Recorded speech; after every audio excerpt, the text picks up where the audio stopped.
በሰው ልጅ ህይወት ውስጥ ከሚከሰቱ ትላልቅ ክስተቶች መሃል ሰርግ ዋነኛው ነው። የሀገራችን ዝነኞችም በተለያየ ጊዜ አስገራሚ ሰርጎችን ደግሰው አስደምመውናል። ምንም እንኳን ካዘጋጀነው ዝርዝር ውስጥ ገሚሱ በፍቺ የተጠናቀቀ ቢሆንም ከሰርጉ ፕሮግራም አንጻር የምንጊዜ ምርጥ ያልናቸውን የተወዳጅ አርቲስቶችን ሰርግ በደረጃ አስቀምጠናል። በዚህ ዝርዝር ያልተጠበቁ ሰርጎችም ተካተዋል። ዝርዝሩን እስከ መጨረሻው እንድትከታተሉ ግብዣችን ነው። ውድ ተመልካቾቻችን እናንተም አንደኛ ላይ የማን ሰርግ እንደተቀመጠ ግምታችሁን ኮሜንት ላይ አስቀምጡ። ቪዲዮን ላይክ በማድረግ ጀምሩ እያለን ቀጥታ ወደ ቪዲዮ እናልፋለን።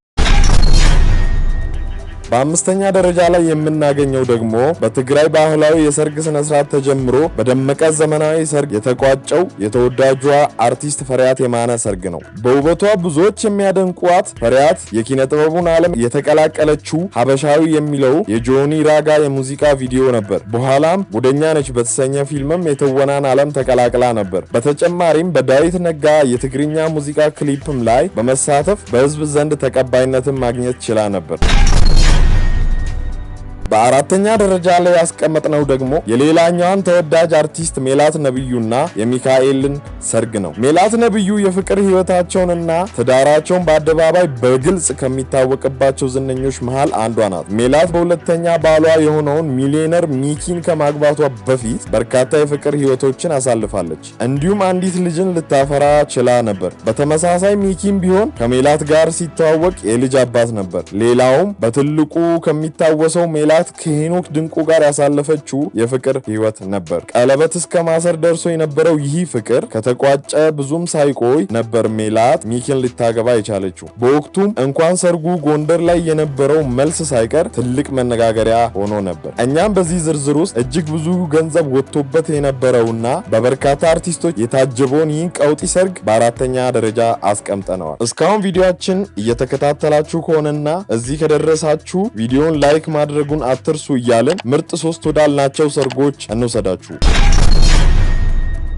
ሶስተኛ ላይ የምታገኙት ደግሞ በብዙዎች ዘንድ እጅግ ተወዳጅ ከሆነው የሀገራችን አርቲስቶች መሃል ግንባር ቀደም የሆነችውን ሰላም ተስፋዬ ነው። ሰላም ያገባችው የተወዳጁን ሙዚቀኛ ኪሩቤል ተስፋዬ ወንድም የሆነውን አማኑኤል ተስፋዬ ነው። ይህም በታዋቂ አርቲስቶች የደመቀው ሰርግ የተካሄደው ከ6 ዓመታት በፊት ነበር። በወቅቱ በማህበራዊ ሚዲያም ትልቅ መነጋገሪያ የፈጠረ ነበር። በትዳራቸውም ልጅ ማፍራት የቻሉት እነዚህ ጥንዶች በአሁን ጊዜ ግን በአሳዛኝ ሁኔታ ሊለያዩ ችለዋል። የተለያዩበት ምክንያት በቀጣይ ቪዲዮ እንድንሰራላችሁ የምትፈልጉ ከሆነ ከስር ባለው የሐሳብ መስጫ ሐሳባችሁን አጋሩ። በሁለተኛ ደረጃ ያስቀመጥነው ደግሞ የሀገራችን ቀዳሚ ቱጃር የሆነው ሼክ አላሙዲንን ጨምሮ በበርካታ አርቲስቶች አሸብርቆ ያለፈውን የተወዳጁን የቴሌቪዥን እና የሬዲዮ ፕሮግራም አዘጋጅ የሆነውን ሰይፉ ፋንታሁን ሰርግ ነው። ይህ በበርካታ ሰዎች የታጀበውና ሼክ አላሙዲን እንደ ሕፃን ሲቦርቁበት የታዩበት ሰርግ የተደረገው በቅንጡ ሸራተን ሆቴል ነበር። ሰይፉ ባለቤቱን ቬሮኒካን የተዋወቃት ፌስቡክ ላይ ነበር። በኋላም ቀስ በቀስ ወደ ትዳር አድጎ እንደዚህ ባለ ድል ያለ ሰርግ ተጋብተውና ልጅም አፍርተው እስካሁን የሚያስቀና ትዳር ሊቀጥል የቻሉት።